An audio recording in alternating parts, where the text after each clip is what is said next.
નમસ્તે વિદ્યાર્થી મિત્રો, આજે આપણે ધોરણ 7 પ્રથમ સત્ર પાઠ 3 મુગલ સામ્રાજ્યની માહિતી અને મુગલ સામ્રાજ્યનો અભ્યાસ કરીશું. તો સૌપ્રથમ જાણીએ વિદ્યાર્થી મિત્રો, ભારતના ઇતિહાસમાં મુગલ સામ્રાજ્યની સ્થાપના ક્યારે થઈ અને મુગલ સામ્રાજ્ય સ્થાપના રાજાથી લઈ છેલ્લે કયા રાજાએ ભારત દેશમાં શાસન કર્યું અને ભારત દેશમાં સ્થાપત્યોની અને અલગ અલગ વ્યવસ્થા કરી, તો તેનો અભ્યાસ આપણે આ પાઠની અંદર કરવાનો છે. મુગલ સામ્રાજ્ય, તો તમે તાજમહેલ જોયો છે, દિલ્હીનો લાલ કિલ્લો, ફતેહપુર સિકરીનો બુલંદ દરવાજો, બધા સ્થાપત્યો બનાવનાર મુગલ શાસકો એટલે રાજાઓ હતા. મુગલ શાસનની સ્થાપના પહેલાં સલ્તનત યુગનું શાસન હતું. ત્યારબાદ કેટલાક રજપૂત રાજ્ય પણ હતા ભારત દેશની અંદર. તો શરૂઆતમાં વાત કરીએ વિદ્યાર્થી મિત્રો, મુગલ સલ્તનતની સ્થાપના. તો ભારતમાં મુગલ સામ્રાજ્યની સ્થાપના ઈસવીસન 1526ની અંદર બાબરે કરી હતી. બાબરનું મૂળ નામ હતું ઝહીરુદ્દીન મોહમ્મદ બાબર હતું. બાબર અને ઇબ્રાહિમ લોદી વચ્ચે ભારત દેશમાં પાણીપતનું યુદ્ધ થયું, જે 20 એપ્રિલ 1526માં થયું, જેને પાણીપતના પ્રથમ યુદ્ધ તરીકે ઓળખવામાં આવે છે. તો અહીંયા સમજવાનું છે વિદ્યાર્થી મિત્રો, પાણીપતનું પ્રથમ યુદ્ધ બાબર અને ઇબ્રાહિમ લોદી વચ્ચે થયું હતું. બાબરે આ યુદ્ધમાં તોપનો ઉપયોગ કરી ઇબ્રાહિમ લોદીને હરાવ્યો અને ભારતમાં મુગલ સામ્રાજ્યની સ્થાપના કરી. તો અહીંયા જોઈએ મુગલ શાસકો, ભારત દેશમાં કયા કયા મુગલ શાસકો થયા. તો મુગલ શાસકોમાં બાબર, હુમાયું, અકબર, જહાંગીર, શાહજહાં અને ઔરંગઝેબને શ્રેષ્ઠ માનવામાં આવે છે, જે શ્રેષ્ઠ મુગલ શાસકો હતા. તો સૌથી પહેલાં મુગલ સામ્રાજ્યની સ્થાપના કરનાર પ્રથમ રાજા હતો બાબર. તો ઈસવીસન 1526થી ઈસવીસન 1530 સુધી એને મુગલ સામ્રાજ્યને આગળ વધાર્યું. બાબર કુશાગ્ર બુદ્ધિવાળો અને શક્તિશાળી યોદ્ધા હતો.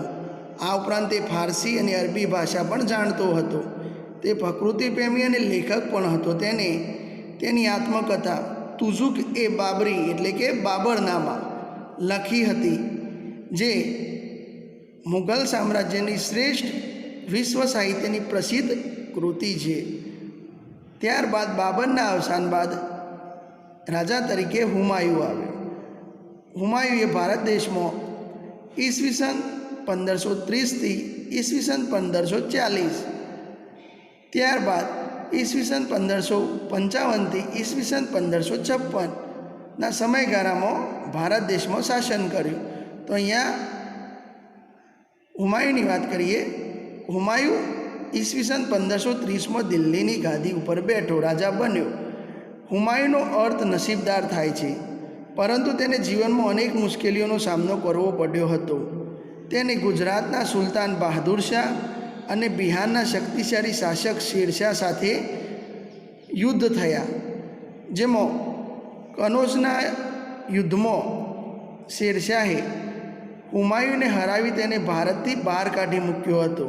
ત્યારબાદ હુમાયું બાદશાહમાંથી બેરોજગાર થઈ ગયો અને ઈરાન ચાલ્યો ગયો, પરંતુ થોડા વર્ષો બાદ ફરીથી તે ભારત ઉપર યુદ્ધ કરવા આવ્યો.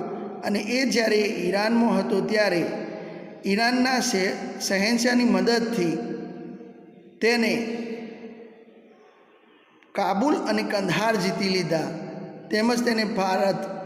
તેમજ તેને ઈસવીસન 1555માં ભારત પર ફરીથી પોતાની સત્તા અને રાજા બનીને ફરીથી આવ્યો. હુમાયું તેના પિતાની જેમ જ વાંચન લેખનનો ખૂબ શોખીન હતો.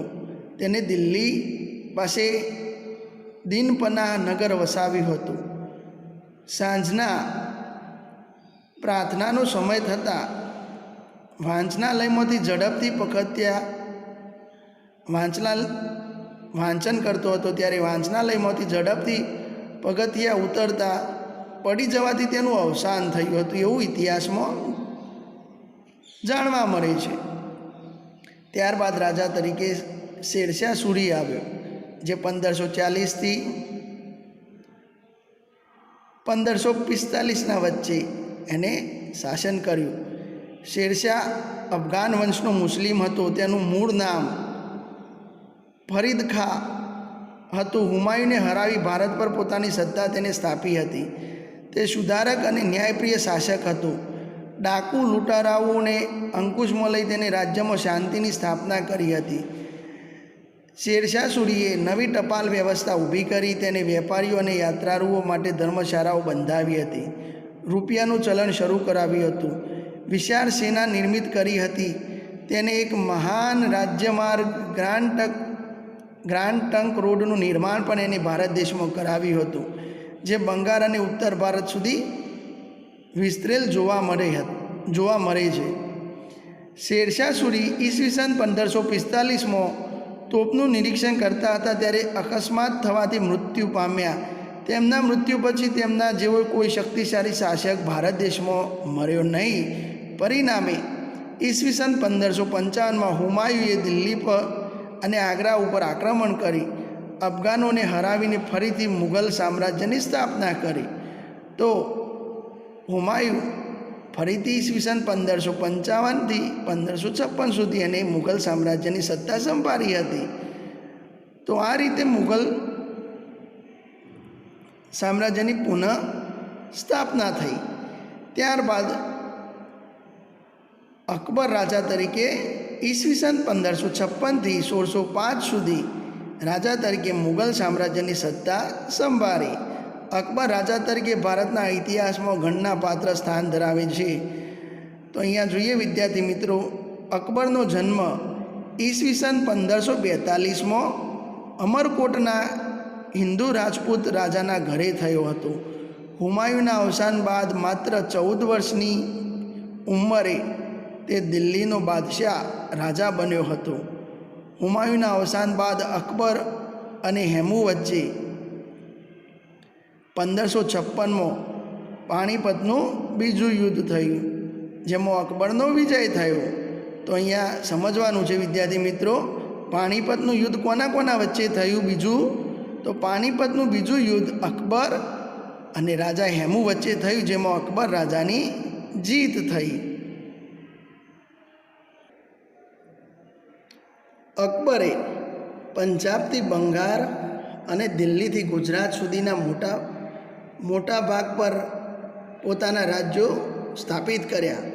અકબર અને મેવાડના રાણા પ્રતાપ વચ્ચે બહુ જ જાણીતું હલ્દી ઘાટીનું યુદ્ધ થયું હતું, જેમાં અકબરે કાબુલ, કાશ્મીર, બલુચિસ્તાનથી દક્ષિણમાં અહેમદનગર સુધી પોતાની વિજય યાત્રા કરી હતી. વિશાળ સામ્રાજ્યનું સર્જન પણ અકબરે કર્યું હતું. અકબરે ફતેહપુર સિક્રીને પોતાની રાજધાની બનાવી અને અનેક ભવનોનું નિર્માણ કરાવ્યું હતું. તો રાજા અકબર એ પોતાની જીત દ્વારા ઘણા રાજ્યો એને જીત્યા હતા અને એને જે ભારતના ઇતિહાસમાં શ્રેષ્ઠ માનવામાં આવે છે એવા બાંધકામો પણ કરાવ્યા છે. અકબરે હિન્દુઓ પ્રત્યે ઉદાર નીતિ અપનાવી રાજપૂતો સાથે સામાજિક સંબંધોની શરૂઆત કરી હતી. તેને રાજપૂતોની સેનાના ઉચ્ચ પદો પર નિમણૂક પણ કર્યા હતા. રજપૂતોએ પણ પોતાની વીરતા અને સાહસથી અકબરને ભારત વિજય માટે ખૂબ જ મદદ કરી હતી. તો અહીંયા સમજીએ વિદ્યાર્થી મિત્રો, રાજા અકબર એ હિન્દુઓને માનતો હતો, એટલે એને પોતાના રાજ્યની અંદર, સેનાની અંદર હિન્દુઓને સ્થાન આપ્યું હતું અને રજપૂત જે હિન્દુઓ હતા તેમને વીરતા અને સાહસથી અકબરને ભારતના વિજય માટે ખૂબ જ મદદ કરી હતી. અકબર બિન સાંપ્રદાયિક રાજા હતો. અકબર બધા ધર્મોમાં માનતો હતો. તેને ઉત્તમ તત્વોને એકઠા કરીને દીને ઇલાહી નામના સંપ્રદાયની સ્થાપના કરી હતી. તેને રામાયણ, મહાભારત, અથર્વવેદ, પંચતંત્ર, બાઇબલ, કુરાન જેવા મહાન ગ્રંથોનો અનુવાદ ફારસી ભાષામાં કરાવ્યો હતો. એટલે અકબર એ બધા ધર્મને માન આપતો હતો અને તેના રાજ્યની અંદર બધા લોકો જે ધર્મ પાળવો હોય તે પાળી શકતા હતા. અકબર સમાજ સુધારક પણ હતો. તેને બાલ લગ્ન, સતી પ્રથાનો વિરોધ કર્યો હતો. તેને યાત્રાવેરો નાબૂદ કરાવ્યો હતો. બળજબરીપૂર્વક ધર્માંતરણ જે લોકો કરતા હતા એમના પર પ્રતિબંધ મૂક્યો હતો. તો અકબર શ્રેષ્ઠ સમાજ સુધારક પણ હતો. અકબરના સમયનું ભારતનું આર્થિક તંત્ર ખૂબ જ સમૃદ્ધ હતું. બહુ જ પૈસા હતા. તેને સામાજિક સહિષ્ણુતા યુગનો પ્રારંભ કરાવ્યો હતો. ઈસવીસન 1605માં તેનું અવસાન થયું ત્યારે મોટાભાગનું ભારત મુગલ સામ્રાજ્યમાં સમાવિષ્ટ હતું.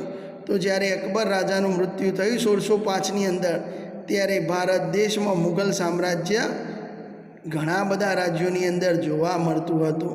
અહીંયા જુઓ વિદ્યાર્થી મિત્રો, ભારતના ઇતિહાસમાં શ્રેષ્ઠ બાંધકામ તરીકે બુલંદ દરવાજાનું ચિત્ર અહીંયા આપવામાં આવ્યું છે, જે ભારતની ઇતિહાસને શ્રેષ્ઠતા તરફ લઈ જાય છે. હવે આગળ જોઈએ આપણે.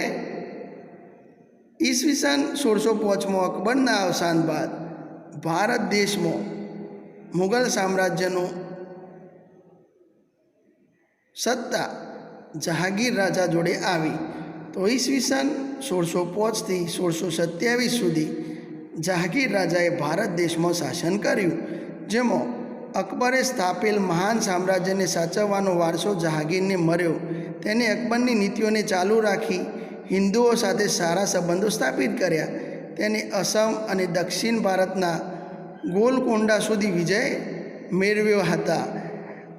તેની પત્ની નૂરજહાં ચતુર અને પ્રતિભાશાળી હતી. તો જહાંગીરની પત્નીનું નામ શું હતું વિદ્યાર્થી મિત્રો?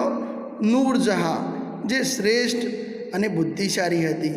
તેને અનેક કલાઓને પ્રોત્સાહન આપ્યું હતું. જહાંગીરના સમયમાં ચિત્રકલા શ્રેષ્ઠ જોવા મળે છે. તો જહાંગીરના સમયમાં ચિત્રકલાનો ખૂબ જ વિકાસ થયો હતો. તે પોતે પણ મહાન ચિત્રકાર હતો. ઈસવીસન 1627માં જહાંગીરનું અવસાન થતાં તેનો પુત્ર શાહજહાં એ ગાદી ઉપર આવ્યો, જેને મુગલ સામ્રાજ્યની સત્તા સંભાળી. શાહજહાં ઈસવીસન 1627થી 1658ના સમયગાળામાં ભારત દેશમાં એને શાસન કર્યું. શાહજહાંનું લુહામણું નામ ખુરમર હતું. તેને દક્ષિણ ભારતનો વિજય કર્યો. તે તેના પિતા જેટલો જ શક્તિશાળી અને કલા સ્થાપત્યનો ચાહક હતો. શાહજહાં તેની પત્ની